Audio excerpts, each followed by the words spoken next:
রোহিঙ্গাদের ফেরত নিতে রাজি মিয়ানমার, প্রথম ধাপে নেবে 1,80,000। Online desk. বাংলাদেশের আশ্রয় নেওয়া রোহিঙ্গাদের ফেরত নিতে সম্মত হয়েছে মিয়ানমারের সামরিক জান্তা। প্রথম ধাপে 1,80,000 রোহিঙ্গাকে ফেরত নেবে বলে জানিয়েছে।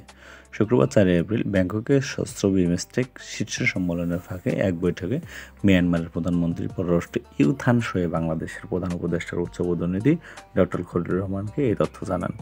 বাংলাদেশে আশ্রয় নেওয়া প্রায় 8 লাখ রোহিঙ্গার তালিকা থেকে 1,80,000 জনশক্তিকে ফেরত পাঠানোর জন্য তিনি উপযোগী হিসেবে চূড়ান্ত করেছেন। 2018 সাল থেকে 2020 সালের মধ্যে বাংলাদেশ এই তালিকা হয় 6 ধাপে মিয়ানমার প্রদান করে।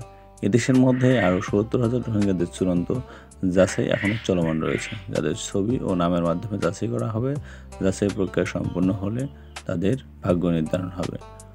এটি রোহিঙ্গা সংকটের দীর্ঘস্থায়ী সমাধানে প্রথম বড় একটি পদক্ষেপ। শুধু এই আইটি আড়াল নয়, বাকি 5.5 লাখ রোহিঙ্গাকে দ্রুতের সাথে যাচাই বাছাই করে ফেরত পাঠানো হবে। বৈঠকে প্রধান উপদেষ্টার উচ্চ প্রতিনিধি মিয়ানমারের ভূমিকম্পে ক্ষতিগ্রস্তের মধ্যে দুঃখ গভীর এবং সমবেদনা জানান। দুর্যোগে ক্ষতিগ্রস্ত মানুষের জন্য আরও মানবিক সহায়তা পাঠাতে বাংলাদেশ প্রস্তুত রয়েছে। আজকে পর্যন্ত ধন্যবাদ। আমরা আসলে দেখতে চাই যে আসলে দেশের ভবিষ্যৎ আমাদেরকে আমরা সকলে মিলে আসুন, আমরা দেশটাকে সুন্দর করে